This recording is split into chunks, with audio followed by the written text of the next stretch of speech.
గురవప్ప గారు ఫేమస్ అయిన తర్వాత మీరు మంచిగా అంటే మీలో బాగా యాటిట్యూడ్ పెరిగింది, డబ్బులు అవన్నీ కూడా బాగా సంపాదిస్తున్నారు. అందుకే ఏ మీడియా ఛానల్స్కి కూడా ఆయన రావడం లేదు, కనీసం మాట్లాడినా కూడా ఆయన రెస్పెక్ట్ ఇవ్వట్లేదు అని అంటున్నారు. ఏమంటారు మరి దీనికి? డబ్బులు ఎవరు ఇచ్చారు నాకు? ఎవరిచ్చారు చెప్పమనండి. మీరు మీడియా ఎవరే కదా. ఇప్పుడు ఇన్ని మీడియాలు తీశారు, 4 తీశారు. ఎవరు నాకు డబ్బులు ఇచ్చారు, ఎంత ఇచ్చారు మీరు కనుక్కొని మళ్ళీ నన్ను పిలిస్తే నేను వచ్చి మీకు చెప్తా. నేను ఎవరిని చేజాసి యాచించలేదు. మీడియా వాళ్ళు నేను బతకలేదు. మీడియా వాళ్ళు పిలిస్తే అక్కడికి వెళ్ళి వాళ్ళు ఇచ్చే డబ్బులతో నేను బతకలేదండి. నా యేసయ్యే బతికిచ్చాడు. ఆనాటి నుంచి ఈనాటి వరకు 40 సంవత్సరాలు నా 2 కూతురికి పెళ్లి చేశాడు. ఏమండి, నాకు అంత అన్నం పెట్టాడు. ఈ రోజున బట్టలు కానీ, నేను తినే తిండి కానీ, నా బ్రతుకు నా జీవితం కానీ అంతా నా ప్రభు ఇచ్చింది. అంతేగాని మీడియాల వల్ల కానీ ఇంకొకరి వల్ల కానీ యాచించి వెళ్ళి నేను అడిగి డబ్బులు తిని ఉండేవాడిని కాదు.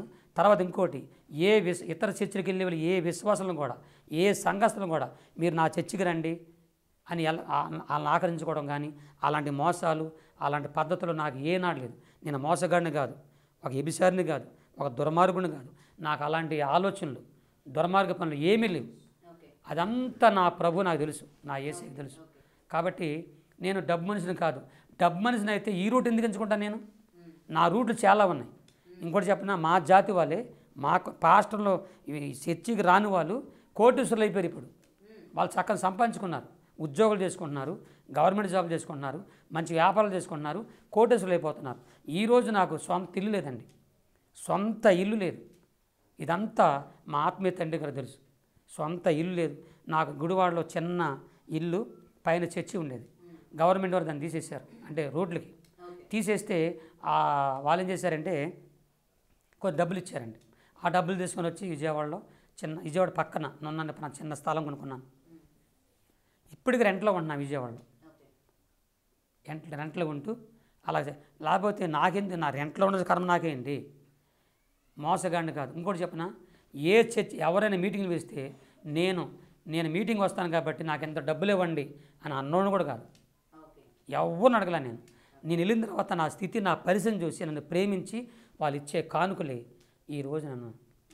అండ్ గురవప్ప గారు, ఫైనల్లీ ఒకటి చెప్పండి. ఇవాళ ఇంత ఫేమస్ అయ్యారు, బయటికి వెళ్ళిన తర్వాత మిమ్మల్ని గుర్తుపడుతున్నారు, ఫోటోలు అడుగుతూ ఉన్నారు, ఇస్తున్నారా లేకపోతే నిరాకరిస్తున్నారా?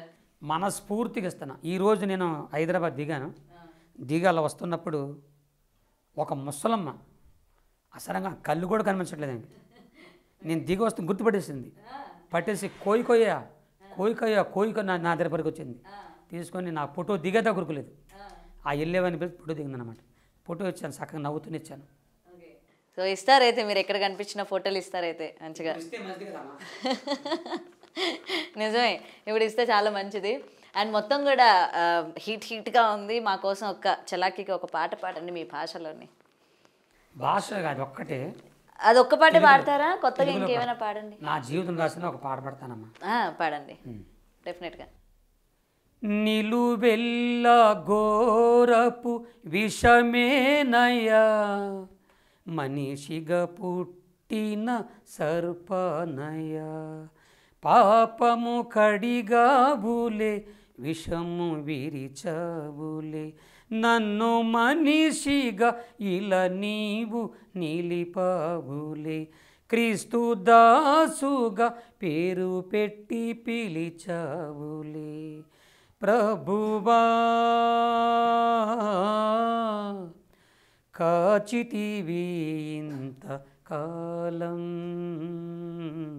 కాచితివి ఇంతకాలం, చావైన బ్రతుకైన నీ కొరకే దేవా, నీ సాక్షిగా నేను జీవింతునయ్యా, నీ సాక్షిగానే జీవింతునయ్యా. ఇది ఫస్ట్ పాట నా జీవితంలో. 89లో. రెండో పాట ఏంటంటే, నీ చేతిలో యేసు నీ సేవలో నా జీవితం కడతేరని, నా బ్రతుకంతా ప్రభు కోసమే కరిగిపోవాలి, క్రోవొత్తిలా కరిగిపోవాలి, క్రోవొత్తిలా నీ చేతిలో యేసు నీ సేవలో నా జీవితం కడతేరని. నా జీవితం అంతా నా ప్రభు కోసం అంకితమైపోవాలి. మీ జీవితాన్ని అంతా ఒక పాటలో, అసలు మీ వాయిస్ అసలు చాలా బాగుందండి. సింగర్గా ఆఫర్ వస్తే చేస్తారా, పాడతారా? సింగర్గా అండి. సింగర్ కంటే యేసు ప్రభులోనా సినిమాలోనా? ఇవి సినిమాలోనేనండి. మీ వాయిస్ చేత సినిమాలోని ఒక హీరోకి పాట పాడమంటారండి. పాడరా? అంత మంచి ఆఫర్ వచ్చినా పాడరు. నేను పాడను. నా గొంతు, నా శరీరము, నా జీవితం, నా బ్రతుకు యేసయ్య కోసమే పాడతాను, యేసయ్య కోసమే మాట్లాడతాను, యేసయ్య కోసం చచ్చిపోతాను. ఇంక ఈ ఒక్క మాటతో ఇంక మీ వరకు ఆఫర్లు వచ్చేవి కూడా వెనక్కి వెళ్ళిపోతాయేమో. ఇంకా చూడండి, అంతే అంటారా? నా దేవుడు నాకు వేరే ద్వారం తెలుస్తాడు. ఓకే, సో ఫైనలీ ఎప్పటి నుంచో మీ గురించి వెయిట్ చేస్తూ చేస్తూ చేస్తూ ఇగోండి ఇప్పటికి దొరికారు మాకు. దీని విషయంలో నన్ను క్షమించాలి మీరు. మన బిగ్ టీ వారు, బిగ్ టీ యాజమాన్యం వారు, మా ప్రియ ఆత్మీయ కుమార్తె, నేను అంత పెద్దదాన్ని కాదులేండి, క్షమించే అంత. కానీ గౌతమి గారికి నేను మనస్ఫూర్తి చెప్పుకుంటున్నా. పాపం గౌతమి గారు అండి, ఏమంటే బిగ్ టీ వారు గౌతమి గారు నన్ను చాలా వెంబడిచ్చారండి. ఏమనబాకండి, తప్పు నాదే. టైం లేక సమయం లేక నేను ఇవ్వలేకపోయాను. ఈ రోజున ఆమె కోసం దేవుడే నేను ఇక్కడ తీసుకొచ్చాడు. దయచేసి ఇంకోటి చెప్తున్నాను, చిన్న మాట మన టీవీ వారికి. ఇవ్వాల్సిన ఇంటర్వ్యూని ఇచ్చేసాను. పొద్దాకి ఇదే మాట చెప్తుంటే బాధగా ఉంది. కాబట్టి కొత్త ఏమైనా ఉంటే కొత్తగా పాడినప్పుడు అప్పుడు మీరు వచ్చి నన్ను ఇంటర్వ్యూ తీసుకు కోరుకుంటున్నాను. ఇప్పుడు సెలవు ఇప్పిస్తే కోరుకుంటున్నాను. డెఫినెట్గా. సో ఎప్పుడు కూడా నెగిటివిటీ వస్తుంది మీ మీద, నెగిటివ్ ట్రోల్స్ అవుతున్నాయని ఎప్పుడు కూడా మీరు లో అయిపోకండి. ఎన్నో చూసి వచ్చారు. ఇది మీ ముందు చాలా చిన్నవి, ఎందుకంటే నెగిటివ్ చేయడం, ట్రోల్ చేయడం మీ మధ్య అందరికీ కూడా కామన్ అయిపోయింది. కాబట్టి దీనివల్ల మీరు ఎక్కడ కూడా ఆగిపోకండి అండ్ లో అవ్వకండి. మీది జర్నీ అట్లనే కంటిన్యూ చేయండి అండ్ కొత్త కొత్త పాటలు మాకు అందిస్తూనే ఉండండి, పాడండి. ఓకేనా? చెప్పండి. నా 40 సంవత్సరాలు నా సేవా పరిసరలో, నా జీవితంలో నా దేవుడు, నా యేసయ్య నాకు చేసిన మేలులే చెప్పుకున్నాను. దేవుని వాక్యం చెప్పాను, ఆయన యేసయ్య గురించి చెప్పుకున్నాను, నాకు ఆయన చేసిన మేలు చెప్పుకున్నాను, ఆయన సువార్త ప్రకటించుకున్నాను. అలాగే పాటలు కూడా వెళ్ళిపోతున్నాను. ఏ కులాన్ని కానీ, ఏ మతాన్ని కానీ, ఏ వ్యక్తిని కానీ, ఏ దేవతా దేవుణ్ణి కానీ, ఏ పాస్టర్లను కానీ, ఏ సంఘాలను కానీ నా నోటితో దూషించలేదు, ద్వేషించలేదు. ఎవరిని కూడా అనలేదండి. అలాగ నేను అనలేదు. అది అందరూ తెలుసు. నేను ఇప్పటికీ ఏ ఊరు వెళ్ళినా, ఏ ప్రాంతం వెళ్ళినా ఆ పాస్టర్ గారు మైక్ ఇవ్వగానే ఈ ప్రాంతంలో ఉన్నటువంటి హిందూ సహోదరులందరినీ యేసయ్య దీవించును గాక, క్రైస్తవ సహోదరుల్ని ప్రభు దీవించును గాక, ముస్లిం సహోదరుని ప్రభు దీవించును గాక, జాతి కుల మత భేదం లేకుండా అందరినీ దేవుడు దీవించును గాక. నా ఉదయకాల ప్రార్థన అండి. ఫస్ట్ నేను చేసి ఎవరి కోసం తెలుసండి, మన దేశాన్ని కాపాడుతున్నారే సైనికుల కోసం. పాపం వాళ్ళు భార్యని, పిల్లల్ని, కుటుంబాలను వదిలిపెట్టి వెళ్ళిపోతారు. వాళ్ళు బాగుండాలని, అలాగే ఇక్కడ ఉన్నటువంటి వాళ్ళ కుటుంబాలు బాగుండాలని, పోలీసు వారి కోసం మంచి రాజకీయం ఉండాలని, అందరినీ పేదల్ని సాధనలు బాగా చూసుకోవాలని, ఇలాంటి చక్కని మాటలతో నేను ప్రార్థన చేసుకుంటాను తప్ప ఇప్పుడు నేను చెప్పిన నా సాక్ష్యం అండి. ఏ మతాన్ని మారమని కాదు, క్రైస్తవ మతంలో రమ్మని కోరట్లేదండి. నా దేవుడు నాకు చేసిన మేలు మాత్రం చెప్పుకున్నాను. మీరెవరు మతం మార్పిడి చేసేస్తున్నాడు మేసాల గురించి అనొద్దు. నేను మతం మార్పిడి చేయలేదు, చేయను కూడా. నాకు అంత కర్మ కూడా నా పట్ల. నేను కూడా మతం మార్పిడి అవ్వలేదు.